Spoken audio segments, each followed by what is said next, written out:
Paz do Senhor, povo de Deus, mais um dia estamos aqui com a palavra profética de um Deus grandão e eu quero externar minha gratidão a esse Deus que eu sirvo e dar glória ao seu nome pelo benefício de ser teu servo. Sou o pastor Luciano Gonçalves, cidade de Cabo Frio, estado do Rio de Janeiro, e hoje eu quero deixar mais uma palavra profética para a tua vida. Mateus capítulo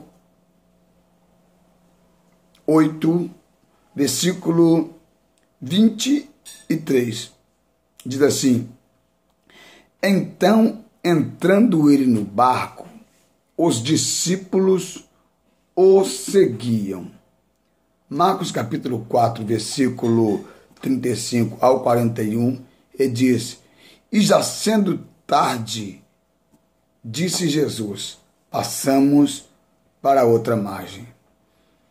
Meus queridos, Jesus estava saindo da casa de Pedro, onde ele tinha acabado de levantar um homem que há muitos anos, a Bíblia não diz a idade, mas diz que muitos anos ele era paralítico, e ele desceu pelo telhado, e o Senhor Jesus, olhando para ele, disse: Perdoados estão os teus pecados, levanta e anda. E esse homem foi levantado, aliás, se levantou pelo poder da palavra de Deus, andou e deu glória a Deus. Ao sair da casa de Pedro, em Cafarnaum, Jesus foi em direção ao mar da Galileia.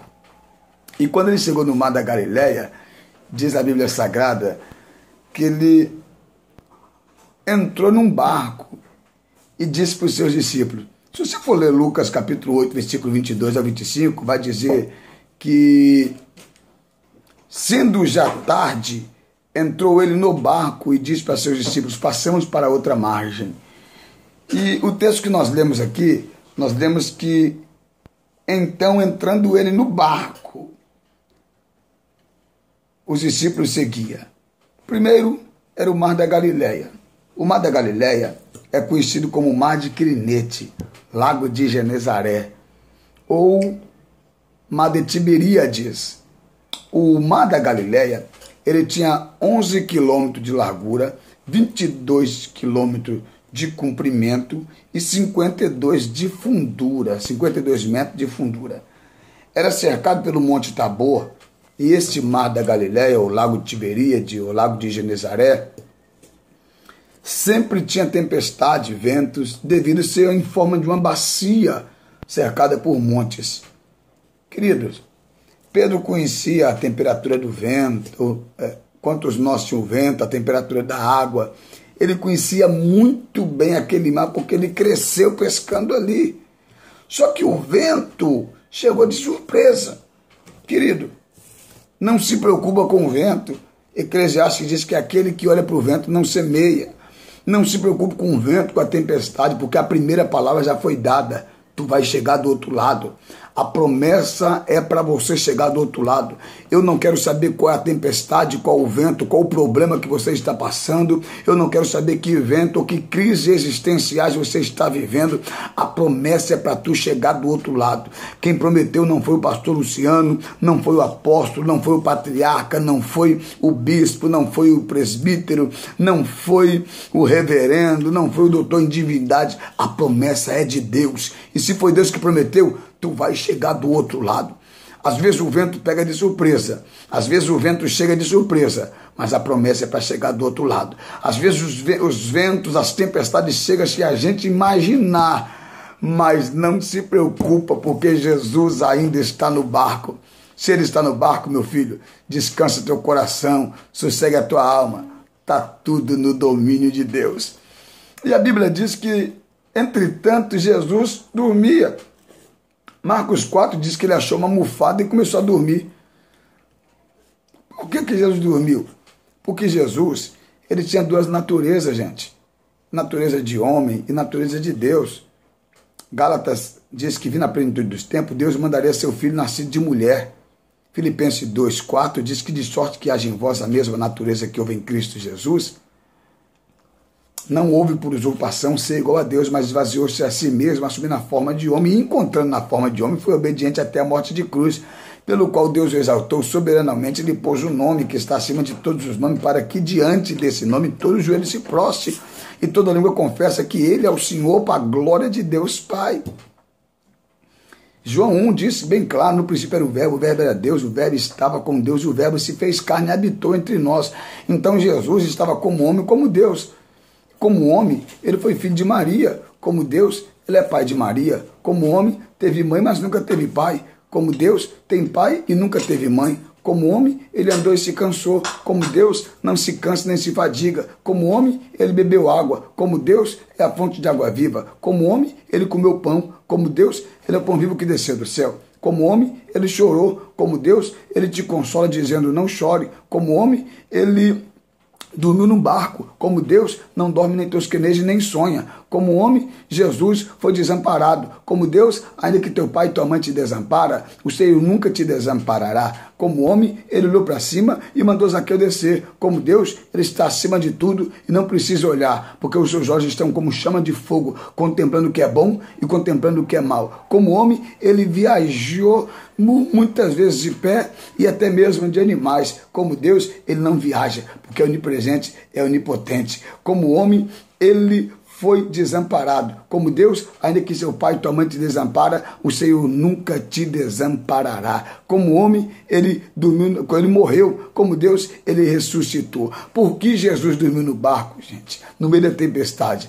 É porque o rodapé da Bíblia anotada, está escrito, aliás, na Bíblia, aplicação pessoal, está escrito, sabe o quê? Jesus só dormiu no barco porque sabia que a morte dele seria morte de cruz e não morte de afogamento. Por que você está desesperada, minha amiga? Por que você está desesperado, meu irmão?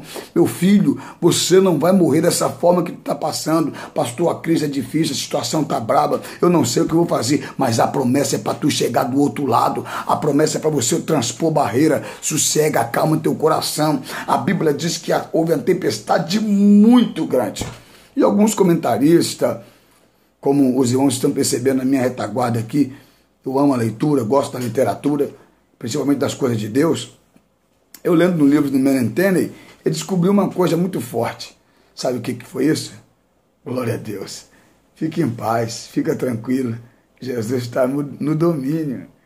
E Merlin Tenney disse que era mais de 300 barcos. Eu não entendi, pastor. Não é só você que está na prova, não. Não é só você que está no vento. Tem muita gente no vento igual você. Tem muita gente ainda com dívida. Tem muita gente passando necessidade financeira. Mas não falta suprimento, porque Deus ainda está no barco. Jesus dorme no barco, os discípulos ficam apavorados. E a Bíblia diz que cada vez mais os barcos se enchiam, diz Lucas, de água. Não adianta você tentar tomar decisão sozinho. Tem que acordar o mestre. Desperta o mestre que está dormindo nesse barco aí. É por isso que a tua fé naufragou, por isso que a tua fé está indo embora. Tua fé vai se afundar no momento que você esquecer Jesus dormindo. Desperta teu Deus, rapaz. Toma posição. Levanta essa cabeça. Ficar lamentando e reclamando porque o vento está soprando, vai adiantar alguma coisa? Não vai. Então desperta teu Deus. Acorda ele e tu vai ver a bonança. E quando os discípulos lembraram de Jesus, o despertaram. E quando despertaram, Jesus se levantou, colocou em pé. A Bíblia diz em Salmo 12, verso 5, que por causa do clamor dos oprimidos, dos pedidos necessitados, eu me levantarei agora. Deus está se levantando por causa de você. E ao se levantar, ele disse, mar, aquieta-te. Vento, emudece e sossega. E o vento sossegou. A Bíblia diz bem claro, em Jeremias 10, versículo 13, que ele faz rebobinar as águas e dá ordem aos relâmpagos. A Bíblia diz em Jó, capítulo 38, versículo 11, que ele colocou uma linha sobre as ondas do mar, para as ondas não passar dali com a sua soberba. A Bíblia diz em Salmo 135, versículo 7, que ele abre seus tesouros e manda o vento sobre a terra. A Bíblia diz em Provérbio, capítulo 30, versículo 5 ou versículo 4, que quem é esse que segura o vento com as tuas mãos e amarra a água no teu vestido? Sossega. Quanto mais o vento fica forte, é porque mais perto está no fim, e mais perto está a promessa. Quanto mais fica pior, é porque mais perto está a vitória. Sossega. Jesus levantou-se e disse bem claro: aquieta-te. E o vento se acalmou. Cala-te e houve bonança. Se prepara. Vai ter bonança na tua vida hoje. Para a glória de Deus. Que Deus te abençoe. Fique mais com um dia de bênção, um dia de vitória. Saiba de uma coisa. Sempre tem um Deus grandão do teu lado para te proteger. Shalom. Paz de Deus a todos.